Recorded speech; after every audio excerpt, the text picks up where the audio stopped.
rest of the section, we're going to be looking at making some changes to those basic shapes of the sine and cosine waves. And the first thing we're going to look at is what if we multiply outside of the function by some constant. And we're going to call that constant a for our purposes. So we have y equals a times sine of x, or y equals a times cosine of x. And a here will represent a value that's multiplied times the outside of the function. If a is negative, the basic shape of the graph will flip vertically. So just a quick little note there. The a changes the amplitude. So whatever I multiply times the outside of the function, if it's anything other than 1, will actually change the amplitude of the periodic function.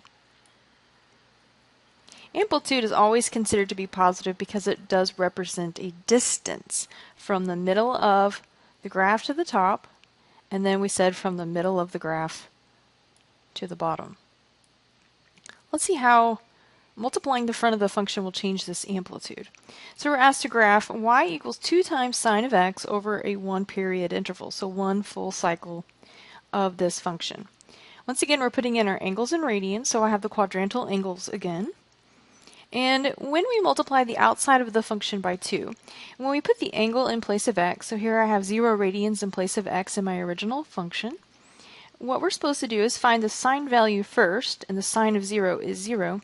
And then, after we find the sine value, then we multiply by 2. 2 times 0 gives us 0. So what we're doing for each one of these quadrantal angles again is we're finding the sine value, and then we're multiplying it by 2, or we're doubling that output value. So originally, when we put in pi over 2, we got out 1. But after we find that value, then we're going to multiply that value by 2.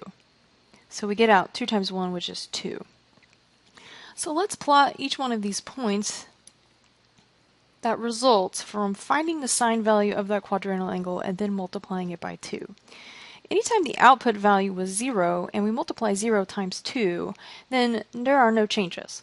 So for example, 0, 0, there's no change there. That's one of the original points on the graph of sine. But when the output value was originally 1, we multiply that by 2, now we get a value of 2. So at pi over 2, the output value is now 2. At pi, we're back at 0, and 2 times 0 is just 0 still, so no change there. At 3 pi over 2, we had originally an output value of minus 1.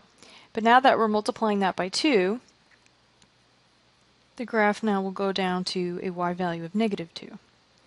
And then 2 pi, we had an output value of 0 originally, and we're multiplying that by 2, so we still get out 0. So notice what's happening here. When we multiply on the outside of the function by 2, the y values are actually changed. Anything that's not an output value of 0 gets changed, and the graph actually stretches. Notice that the amplitude here, the distance from the middle of the graph to the maximum value, from the middle to the bottom, that distance has increased to 2 units. So multiplying the front of the function by some value has actually changed the amplitude of our functions. What if that a is negative? And we had mentioned a few minutes ago that that's going to flip the basic shape of the graph. So here we're asked to graph y equals negative 3 times cosine x over a 1 period interval.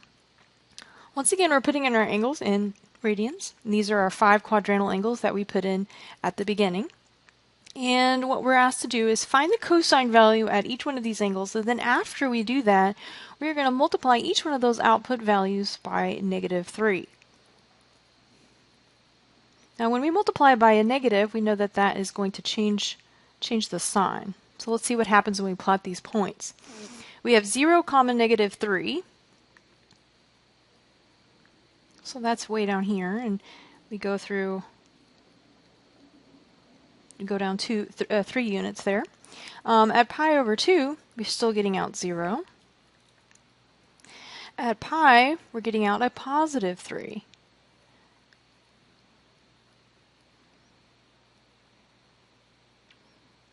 At 3 pi over 2, we got out 0 originally, and we multiply that by negative 3, there's no change, still 0. At 2 pi, we had 1 originally. Multiply that by negative 3, and now that becomes a negative 3 as our output value. So what we notice is that the graph of cosine has flipped upside down.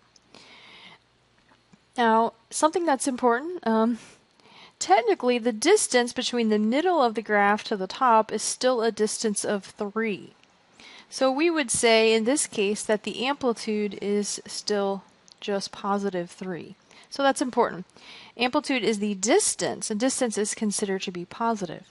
So it's the distance from the middle of the graph to the top, and we wouldn't say a distance is negative. So we're going to say that the amplitude here is just positive 3.